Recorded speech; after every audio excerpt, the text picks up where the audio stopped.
Hello viewers, எப்படி இருக்கீங்க? இன்றைக்கி நம்ம பார்க்க போகிறது சூப்பரான ஸ்பைஸியான சிக்கன் பக்கோடா எப்படி செய்கிறதுன்னு பார்க்கலாம். நான் இன்றைக்கி 1/2 kg சிக்கன் எடுத்துக்கிட்டேன். இந்த 1/2 kg சிக்கனில் 4 ஸ்பூன் மிளகாய்த்தூள், இஞ்சி பூண்டு பேஸ்ட்டு, உப்பு, 1 ஸ்பூன் அரிசி மாவு, 1 ஸ்பூன் கடலை மாவு, இது எல்லாத்தையும், ஒரு முட்டை, 1/2 லெமன், இது எல்லாத்தையும் சேர்த்து மிக்ஸ் பண்ணிக்கிட்டேன்.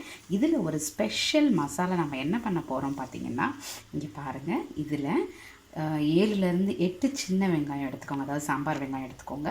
அதில் ஒரு மீடியம் சைஸ் பூண்டு, ஒரு 4லேருந்து 5 பூண்டு, ஒரு சின்ன துண்டு இஞ்சி, ஒரு காஞ்ச மிளகாய், ஒரு பச்சை மிளகாய், இது எல்லாத்தையுமே இந்த மாதிரி பேஸ்ட்டாக எடுத்துக்கோங்க. இந்த பேஸ்ட்டை நம்ம இந்த சிக்கன் மிக்ஸ் பண்ணி வச்சுருக்கோம் இல்லைங்களா, இதோட போட்டு கொத்தமல்லி கருவேப்பிலை போட்டு மிக்ஸ் பண்ணி ஒரு 15 மினிட்ஸ் ஊற வச்சிடலாம்.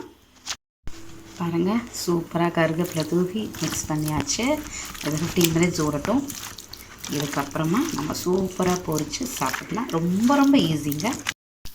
15 மினிட்ஸ்க்கு அப்புறம் எண்ணெயில் போட்டு சூப்பராக பொரித்து எடுத்து சிக்கன் பக்கோடா ரெடியாக இருக்குது. வாங்க சாப்பிடலாம். தேங்க்யூ.